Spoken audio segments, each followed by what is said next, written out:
General James Hawkins watched with a sense of pride as the 2,000-pound tungsten slug sliced through the sky, slamming into the distant target with tremendous force. "Bullseye!" shouted Lieutenant Commander Alvarez, his eyes gleaming with excitement. Hawkins nodded, a small smile tugging at the corners of his lips. "Another success for the Planetary Defense Initiative," he said, his voice gruff but tinged with satisfaction. For the past 2 decades, the world's governments had poured countless resources into the development of these colossal weapons. Stretching over a mile in length, the railguns were capable of launching projectiles at speeds exceeding Mach 30, with enough kinetic energy to obliterate even the most formidable of targets. The idea had first been conceived during the height of the Second Cold War, when the threat of nuclear annihilation loomed large over the global stage. Conventional missiles and aircraft were deemed too vulnerable, too easily intercepted by ever-advancing defensive systems. But a railgun, with its unparalleled velocity and destructive power, could penetrate even the most sophisticated shielding. And so, the research and development began, a global effort that brought together the brightest minds in physics, engineering, and material science. Superconducting magnets, hypersonic aerodynamics, and cutting-edge computational models, every aspect of the technology was meticulously refined and optimized. The progress was slow, often frustratingly so, but with each successful test, the scientists and engineers inched closer to their goal. Breakthroughs in capacitor design allowed for higher muzzle velocities, advancements in targeting and guidance systems ensured pinpoint accuracy, and the development of advanced alloys capable of withstanding the immense forces involved pushed the limits of what was thought possible. As the years passed, the railguns grew ever more formidable. The initial prototypes, with their relatively modest ranges and payloads, were quickly overshadowed by larger, more powerful incarnations. 12-meter barrels gave way to 50-meter behemoths, their massive articulated mounts capable of swiveling in a full 360-degree arc. The sheer scale of these weapons was staggering, dwarfing even the largest battleships of old. And as each new generation was unveiled, the military brass could scarcely contain their enthusiasm. "With these guns, we'll be able to strike any target anywhere in the solar system," General Hawkins had declared at the unveiling of the latest model. "No enemy will be beyond our reach." And he was right. The railguns had become the ultimate deterrent, technological marvel that made the very notion of conventional warfare obsolete. Any alien power that dared to challenge Earth's sovereignty would be swiftly and decisively crushed, their attacking force reduced to rubble by the barrage of hypersonic projectiles. But for all their power and prestige, the railguns were never intended to be used in anger. They were the ultimate insurance policy, a deterrent to ensure that no one could threaten Earth. "We're not here to wage war," Hawkins said, his gaze fixed on the distant horizon. "We're here to prevent it." Alvarez nodded, understanding the gravity of their mission. "Yes, sir. These guns will ensure that no one ever dares to attack us." The 2 officers stood in silence, watching as the support crews began the arduous process of reloading the massive weapon.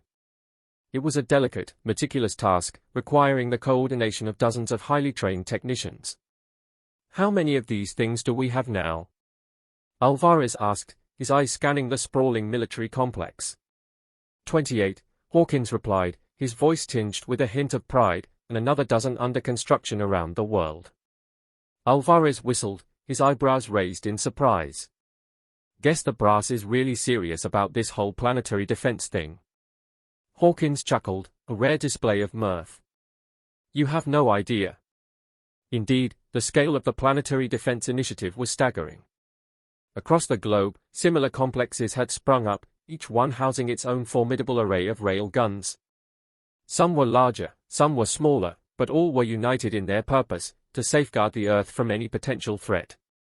And the threats were many, like the possibility of a catastrophic asteroid impact. The scenarios were endless, each one more dire than the last. But with the railguns in place, the world's leaders could rest easy, knowing that their planet was protected by the most advanced and deadly weapons humanity had ever conceived. Of course, the development of these colossal weapons had not come without its share of controversy. The sheer cost of the program, estimated to be in the trillions of dollars, had drawn the ire of some, who argued that the money could be better spent on social programs or environmental initiatives. But the proponents of the Planetary Defense Initiative were quick to counter these criticisms, pointing to the countless lives that would be saved in the event of a catastrophic attack. And with the specter of war always looming, the military and political establishment remained steadfast in their support for the program. And so the work continued, day in and day out. As the railguns grew ever more powerful and complex, the scientists and engineers pushed the boundaries of what was thought possible, driven by a sense of purpose that transcended mere politics or ideology. For them, it was about more than just building weapons. It was about safeguarding the future of humanity, about ensuring that their children and grandchildren would inherit a world free from the threat of annihilation. The night sky was shattered by a series of brilliant flashes, illuminating the distant horizon. General Hawkins and Lieutenant Commander Alvarez, who had been on their way to the officers' mess, froze in their tracks, their attention immediately riveted to the unfolding events. "What the hell?" Alvarez muttered, his brow furrowed in confusion. Hawkins didn't respond, his eyes narrowed as he scanned the sky. For a moment, there was only silence, save for the distant rumble of the railguns being activated. Then, a series of massive explosions rocked the complex, sending debris and dust billowing into the air. "Get to the command center, now!" Hawkins barked, already sprinting toward the reinforced bunker that housed the facility's nerve center. Alvarez was right on his heels, his heart pounding as he tried to make sense of the situation. As they burst through the doors, they were greeted by the frantic activity of the duty officers, their fingers flying across the keyboards as they attempted to make sense of the unfolding crisis. "Report," Hawkins demanded, his voice cutting through the din. A young lieutenant, her face pale, turned to face him. "Sir, we're under attack. Unknown hostile vessels approaching from high orbit. They are unlike anything we've ever seen before."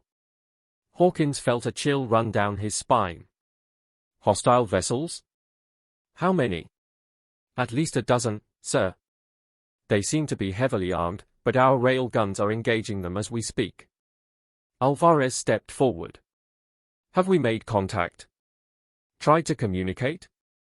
The lieutenant shook her head. "Negative, sir. They haven't responded to any of our hails. It's as if they are ignoring us." Hawkins exchanged a troubled glance with Alvarez. "Bring up the tactical display," he ordered. "I want a full sit rep." The large screen at the front of the command center flickered to life, revealing a real-time depiction of the unfolding battle. Hawkins could see the massive rail guns, their barrels elevated toward the sky, unleashing a barrage of hypersonic projectiles. In response, the alien vessels, angular craft that seemed to defy the laws of aerodynamics, were firing back with weapons that defied any known technology. "They're using some kind of directed energy weapons," one of the technicians reported, his voice tinged with awe. "The impacts are tearing our rail guns apart like they are made of paper." Hawkins gritted his teeth, his mind racing. "Scramble all available air and missile units," he ordered. "We need to buy time for the rail guns to regroup and reload." As the command center sprang into action, Alvarez turned to Hawkins, his expression grim. "Sir, do we have any idea what these things are? Where they are from?" Hawkins shook his head. "No, and that's what worries me. We've never encountered anything like this before. It's like they are from another world entirely." The lieutenant spoke up, her voice trembling. "That's exactly what we think, sir. Our analysts believe these vessels are of extraterrestrial origin." Hawkins felt a knot of dread form in the pit of his stomach. Extraterrestrial invaders. The very thought was almost too much to comprehend. For centuries, humanity had believed itself to be alone in the universe, secure in the knowledge that their technological might would be sufficient to defend their homeworld. But now that notion had been shattered, and as the battle raged on, with the alien craft seemingly impervious to the railguns' devastating firepower, Hawkins knew that they were facing a threat unlike any they had ever encountered before. The air was filled with the deafening roar of jet engines as a squadron of advanced fighter bombers streaked across the sky, their missile pods unleashing a withering barrage of weapons. But to the horror of the watching officers, the alien vessels simply shrugged off the attacks, their energy weapons slicing through the aircraft with ease. One by one, the planes fell, their mangled remains plummeting to the ground. And still, the alien ships continued their advance, drawing ever closer to the railgun complex. Hawkins clenched his fists, his knuckles turning white. Damn it! Why aren't the railguns working? He growled. The lieutenant's fingers flew across her console, her brow furrowed in concentration. Sir, it seems the alien weapons are disrupting our targeting and guidance systems. We're having trouble maintaining a lock. Alvarez swore under his breath, his face etched with frustration. So what? Are we just supposed to sit here and watch while these things tear us apart?